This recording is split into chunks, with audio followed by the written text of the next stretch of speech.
Assassinat de Chérubin Okende, il y a évolution de l'enquête.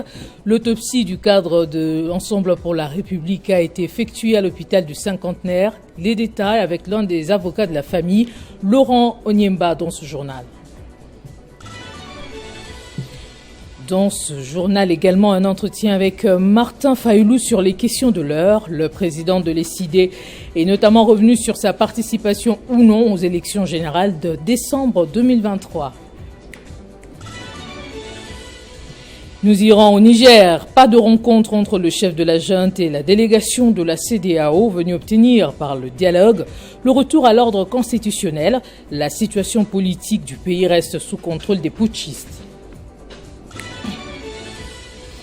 Et aux USA, Donald Trump plaide non coupable face à des accusations contre lui. Il lui est reproché de comploter contre les États américains, alors que le concerné parle d'une persécution d'un opposant politique. Vous êtes nombreux à nous suivre en ce début de week-end et vous faites bien. Très heureuse de vous retrouver pour vous informer. On ouvre avec l'autopsie du corps de Chérubin Okende qui a été effectuée à l'hôpital du Cinquantenaire. Le porte-parole de Ensemble pour la République de Moïse Katumbi avait été retrouvé criblé des balles à Kinshasa le 13 juillet dernier. Vous vous rappelez, des experts roumains, belges et sud-africains sont arrivés à Kinshasa pour participer à l'enquête aux côtés de la MONUSCO. Laurent Onyemba, un des avocats de la famille, nous en dit un peu plus. La délégation sud-africaine de l'expert belge chargé de lieu de crime, les médecins légistes de la MONUSCO comme du bureau conjoint des Nations Unies ont été présents à la morgue. On devait procéder d'abord à un examen de scanner. Autour de 18h15, on a procédé à l'autopsie. L'essentiel est fait. Du point de vue du droit positif congolais en la matière, si vous ne voulez pas que les procès-verbaux soient frappés de nullité au moment du procès, seuls les médecins inscrits sur le tableau de l'ordre de la RDC peuvent signer les rapports. Et donc, la participation des experts étrangers va s'observer au travers les rapports qu'ils vont émettre individuellement. Et donc, c'est à ce niveau-là que nous donnons l'obligation d'être vigilants parce que nous devons rentrer en possession de tous les rapports qui nous permettent bien sûr de faire le parallélisme entre les différentes orientations des spécialistes en balistique, en lieu de crime et des spécialistes en médecine légale. Nous voulions quand même déjà à ce stade connaître quels ont été les mécanismes de cet assassinat. Aussi, nous rassurer que la justice va devoir aller dans le sens de l'éclatement de la vérité. Après Isiro Bounia et Kisangani, le vice-premier ministre en charge de l'Intérieur et Sécurité a bouclé sa mission officielle d'itinérance par le Nord Kivu. À Goma, Peter Kazadi a appelé la population à la dénonciation de l'ennemi auprès des services de sécurité. Sa mission en province était de s'imprégner de la situation sécuritaire. À l'étape de Goma, chef-lieu de la province du Nord Kivu, où il est arrivé ce jeudi, en provenance de Kisangani, dans la province de l'Achopo, le vice-premier ministre en charge de l'Intérieur et Sécurité a été accueilli par le général Constant Dima, gouverneur militaire, ainsi que par la notabilité de la province. Peter Kazadi Kankonde note des améliorations sur le plan sécuritaire dans la province du Nord Kivu, en plein état de siège suite à l'activisme des groupes armés. Il s'agit d'une visite d'itinérance pour me rendre compte de la manière dont les choses fonctionnent sur place ici à Goma et dans la province du Nord Kivu en général. Comme vous le savez, nous faisons face à une agression rwandaise, mais également nous avons un problème de la sécurité interne, de la sécurité publique. Je viens pour échanger avec les gouverneurs généraux, avec les comités provincial de sécurité pour voir comment ça fonctionne, qu'est-ce qui marche pas. Sur place, le patron de la territoriale a présidé un conseil de sécurité en présence de toute l'administration militaire. Le vice-premier ministre en charge de l'Intérieur et Sécurité a saisi l'occasion pour encourager la population du Nord Kivu qui doit, selon lui, résister en dénonçant tous les infiltrés. Au bout de 4 jours, le vice-premier ministre en charge de l'Intérieur s'est rendu à Isiro, dans le Haut-Touélé, à Bounia, dans la province de l'Ituri, à Kisangani, dans la Chopo, ainsi qu'à Goma, dans le Nord Kivu. Une mission d'itinérance qui lui a permis de comprendre les problèmes sécuritaires qui se posent dans les différentes zones visitées. C'est donc dans la soirée d'hier jeudi que le vice-premier ministre en charge de l'Intérieur et Sécurité a regagné la capitale Kinshasa. Martin Fayulu va-t-il participer aux élections générales de décembre 2023 ? Le président de l'ECID se dit prêt à condition que la CENI prenne en compte toutes les revendications relevées, entre autres l'audit du fichier électoral par une institution internationale crédible, l'enrôlement des électeurs dans le territoire de Rutshuru et Massissi. Il a dit lors d'un entretien exclusif accordé jeudi à Télé 50 et à 7sur7.cd, dont je vous propose de suivre un extrait. Vous dites que candidat à la présidentielle de 2023 et en même temps vous dites qu'il n'est pas partant. Je suis partant. Il n'y a pas de boycott. Je suis candidat à la présidentielle de 2023, mais aux élections crédibles, c'est-à-dire transparentes, impartiales, inclusives et apaisées. Je ne suis pas candidat pour aller accompagner M. Félix Tshisekedi. Nous avons été candidats en 2018. Les Congolais nous ont fait confiance. Ils nous ont élus massivement, 62,11%, vous le savez. Il y avait des enfants qui avaient 13, 14, 15, 16, 17 ans qui, demain, vont voter. Et ces enfants ont encore en tête les noms de Martin Fayulu. Je ne peux pas décevoir tous ces Congolais, toutes ces Congolaises. Et moi et mes collègues de l'AMOCA, nous avons décidé de ne pas déposer nos candidatures à tous les niveaux simplement pour réclamer la transparence. Et la transparence à ces niveaux commence par les fichiers électoraux. Et puis l'association des journalistes des éditeurs indépendants a remis le prix de mérite intitulé Le vrai patriote au directeur général de Télé 50, Jean-Marie Kassamba, pour son attachement à la nation et surtout le rayonnement des médias en RDC.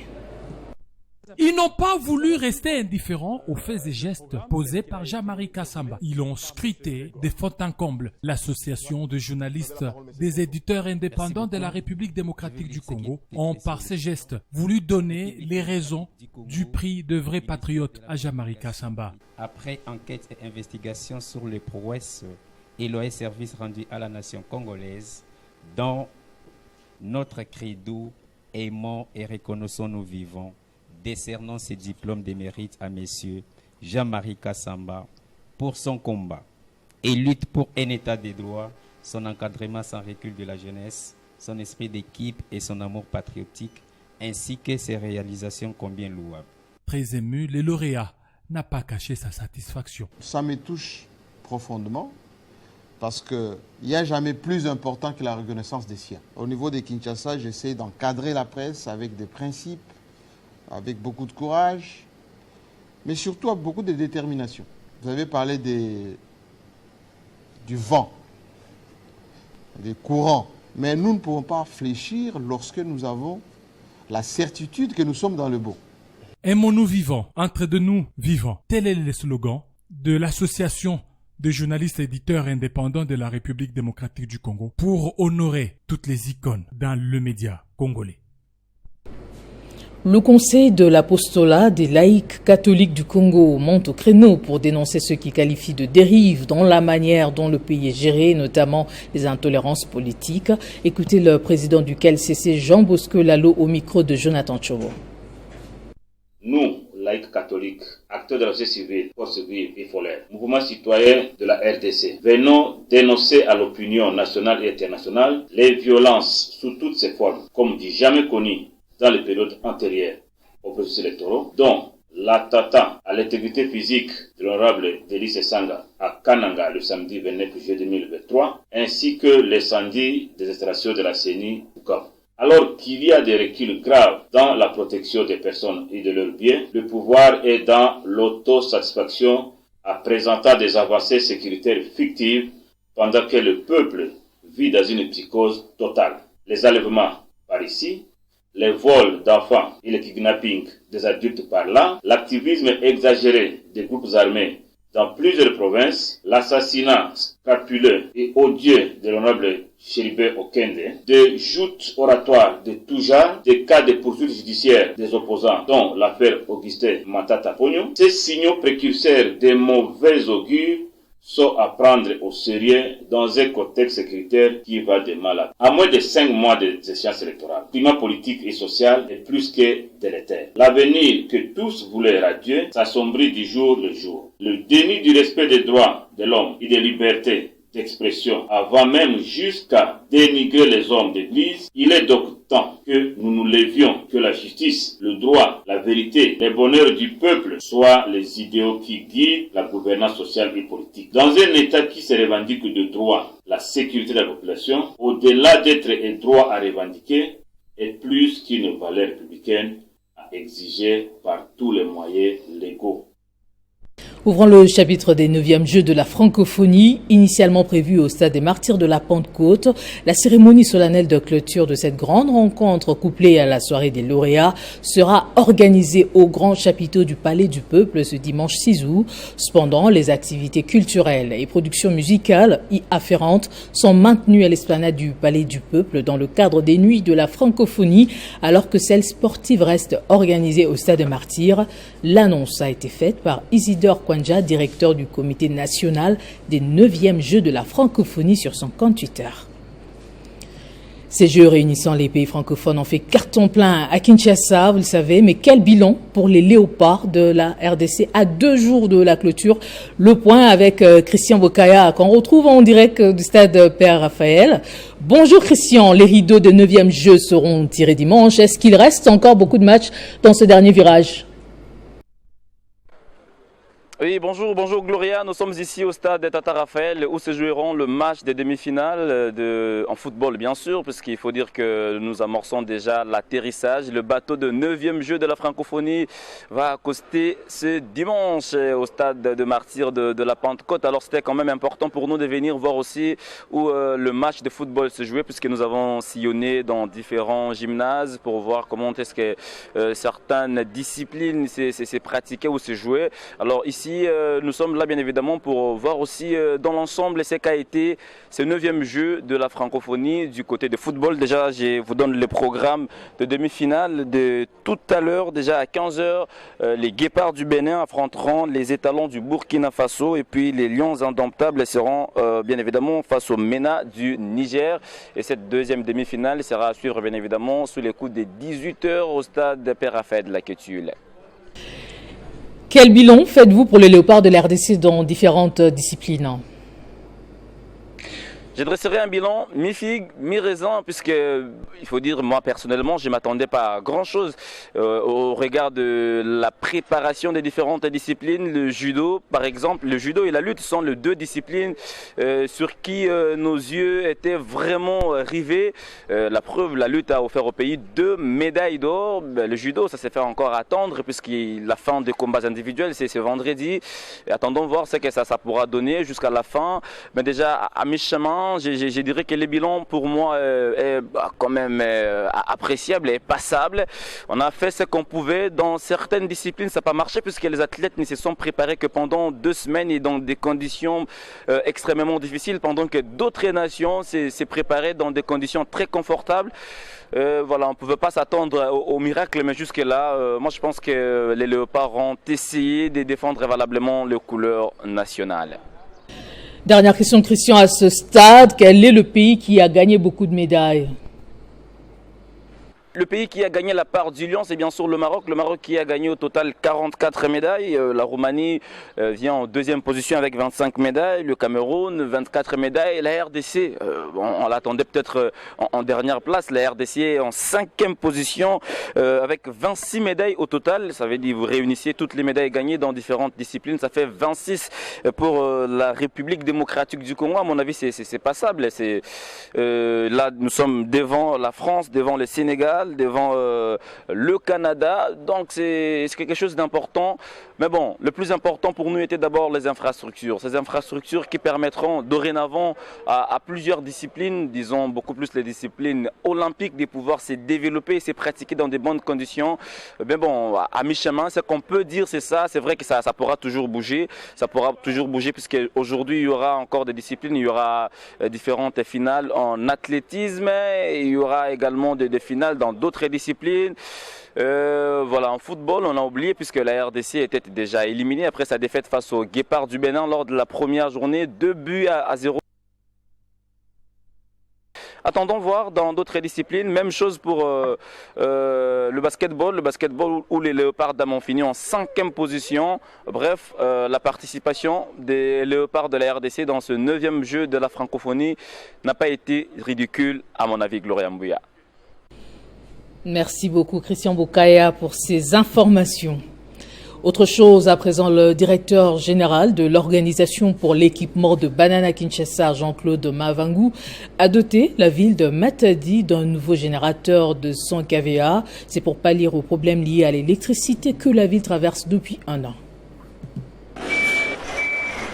Un générateur Pimpa neuf des 100 kVA pour remplacer l'ancien de 80 kVA, hors d'usage depuis 15 ans pour les agents commis au péage sur les ponts Maréchal, des éclairés à la torche, il y a coupure du courant de la Société nationale de l'électricité.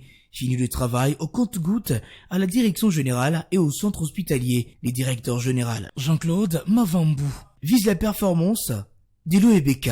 Les agents en sont contents. Il y a solo la solution.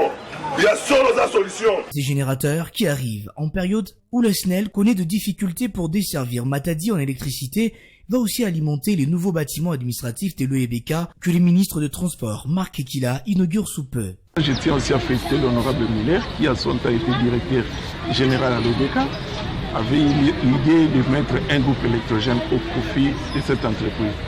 Aujourd'hui, après 15 ans, nous sommes décidés de pouvoir acheter un nouveau groupe de 100 kVA. C'est nos propres moyens, c'est $39 000.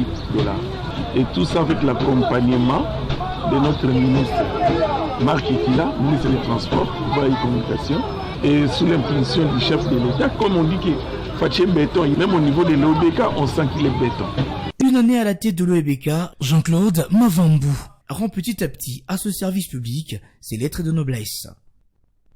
Le Fonds de garantie de l'entrepreneuriat au Congo a procédé jeudi à la remise des subventions au profit de 15 entrepreneurs faisant partie du lot de la 3e cohorte du groupe de financement.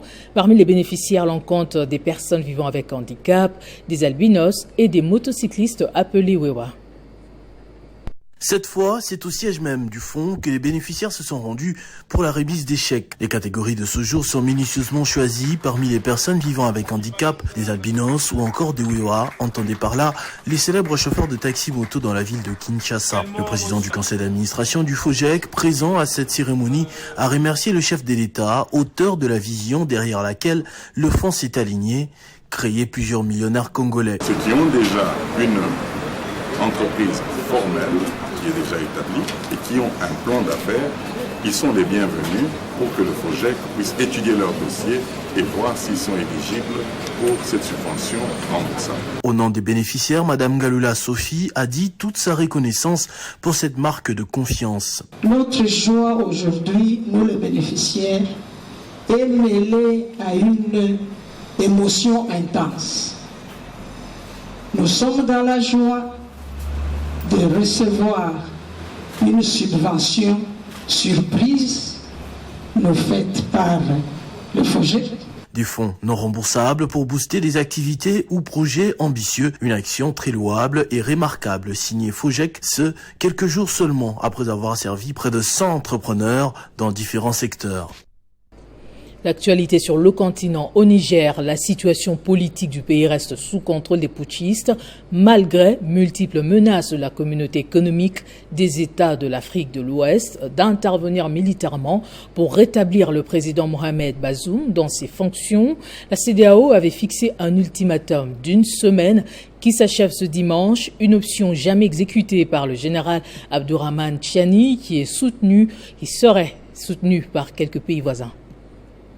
L'adjointe militaire nigérienne n'entend pas fléchir face aux menaces d'intervention militaire de la CEDEAO. Au contraire, elle montre ses muscles et menace de riposter à toute attaque militaire de l'organisation régionale. La possibilité de parvenir à une solution à l'amiable avec l'adjointe s'évanouit de plus en plus. Arrivée jeudi à Niamey pour trouver une sortie des crises au Niger, la délégation de la communauté économique des États de l'Afrique de l'Ouest, conduite par l'ancien président nigérian, le général Abdoul Salami Aboubakar, a quitté quitté la capitale nigérienne à l'aube de ce vendredi sans avoir rencontré le général Abdourahmane Tchani.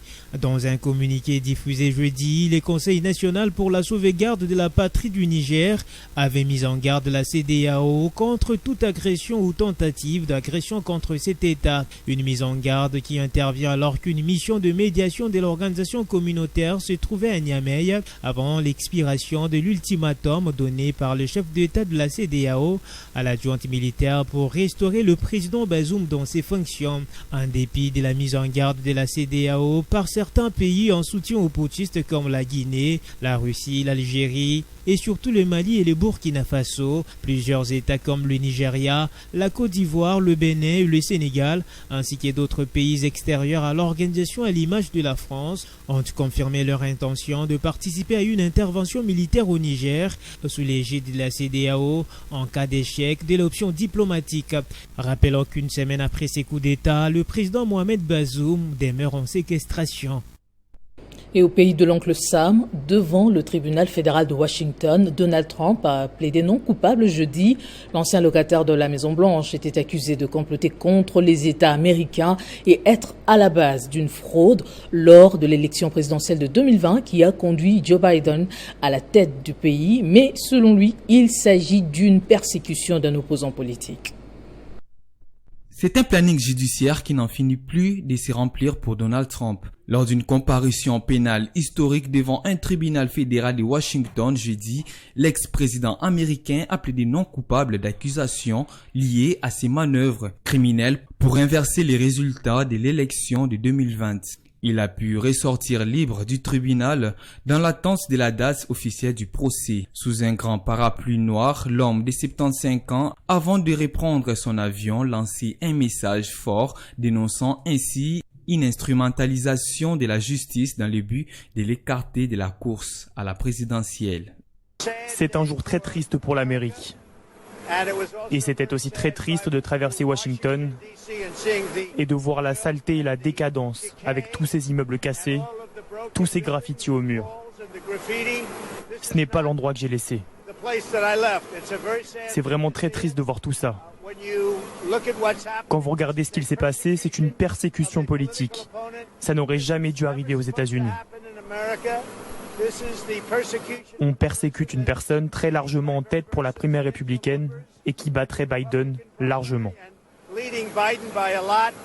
La date du procès sera justement au centre de toutes les discussions lors de la prochaine audience prévue le 28 août prochain à partir de 10h du matin où Donald Trump fera face à la juge Tanya Chutkan, une première dans l'histoire de la politique. Il faut rappeler que l'ex-président américain était auparavant inculpé dans l'affaire des documents top secrets, un dossier qui défraye la chronique. 9e jeu de la francophonie, on en parle encore, cette fois en culture. Il s'est ouvert jeudi le bal des nuits de la francophonie avec à l'affiche JB Piana devant un public considérable rassemblé. Vous allez le voir sur le perron du Palais du Peuple. La star congolaise a salué les efforts consentis par le chef de l'État pour le bon déroulement de cet événement de portée internationale. Regardez. 23 heures passées de quelques minutes sur l'esplanade du Palais du Peuple. Les pulsions rythmiques distillées par l'orchestre ONG-BCBG donnent le goût de la première nuit de la francophonie.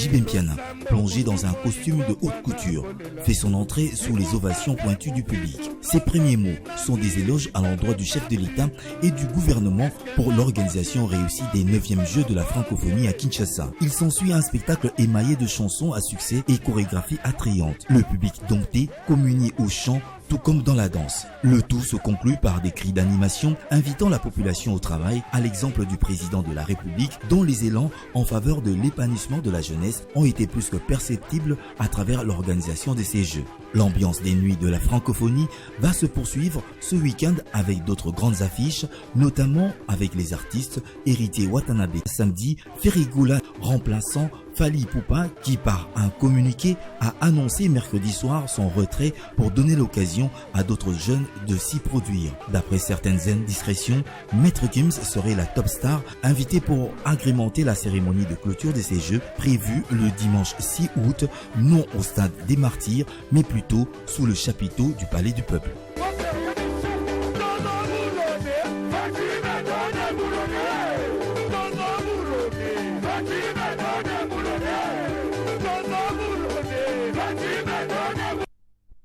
Place au rappel des titres. Assassinat de Chérubin Okende, il y a évolution de l'enquête. L'autopsie du cadre de Ensemble pour la République a été effectuée à l'hôpital du Cinquantenaire. Vous avez suivi les détails avec l'un des avocats de la famille, Laurent Onyemba. Nous avons également parlé de l'entretien de Martin Fayoulou accordé à Télé 50 et 7sur7.cd sur les questions de l'heure. Le président de l'ECID est notamment revenu sur sa participation ou non aux élections générales de décembre 2023. Entretien à suivre en intégralité ce soir à partir de 21h30 sur nos antennes. Au Niger, pas de rencontre entre le chef de la junte et la délégation de la CEDEAO venue obtenir par le dialogue le retour à l'ordre constitutionnel. La situation politique du pays reste sous contrôle des putschistes. Et aux USA, Donald Trump plaide non coupable face à des accusations contre lui. Il lui est reproché de comploter contre les États américains alors que le concerné parle d'une persécution d'un opposant politique. Ne quittez pas vos sièges. Dans un instant, la revue de presse.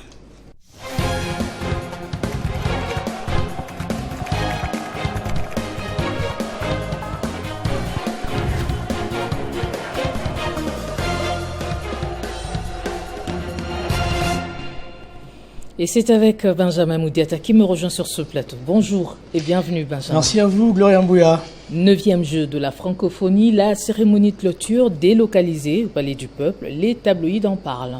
Eh bien, Gloria, c'est même le titre à la une du média en ligne 7sur7 qui titre 9e jeu de la francophonie, la cérémonie de clôture délocalisée au Palais du Peuple. Ce média en ligne souligne dès l'entame de son article que le Comité national d'organisation, le 9e jeu de la francophonie, a annoncé le jeudi 3 août 2023 non seulement la délocalisation de la cérémonie, mais aussi le maintien de la tenue des activités culturelles telles que des concerts qui sont toujours maintenus à l'esplanade du Palais du Peuple. De son côté, Actu 30, qui titre aussi à la une Jeu de la francophonie, la cérémonie de clôture n'aura plus lieu au stade de Martyrs. Ce média renchérit en précisant que c'est le président du comité d'organisation Isidore Kwanja qui l'a annoncé, tout en signalant que la cérémonie de clôture marquera définitivement la fin des 9e Jeux de la francophonie organisés à Kinshasa. D'un média à un autre, Gloria, d'aucuns relèvent ce côté assez brusque du changement de programme à la dernière minute,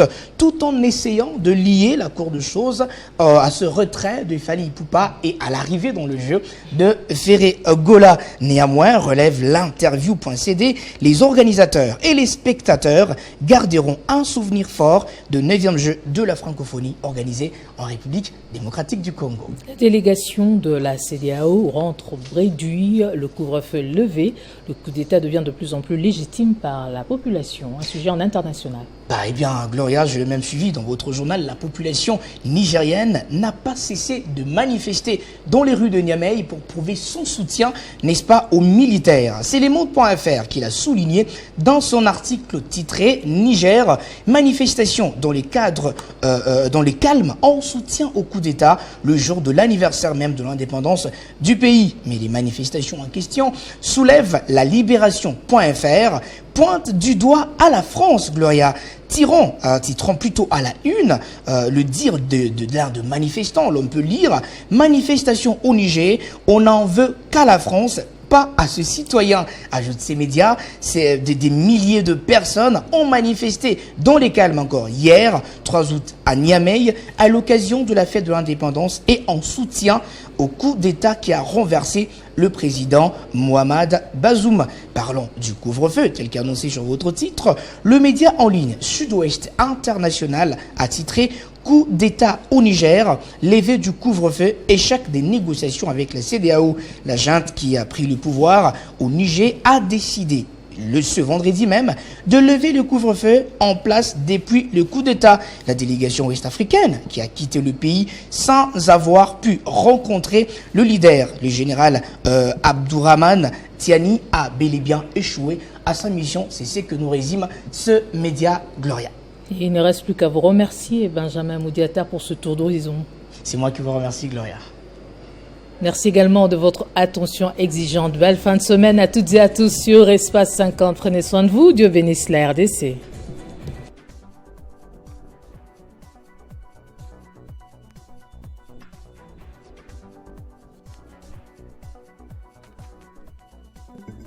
Retrouvez toute l'actualité en continu sur www.tele50.cd.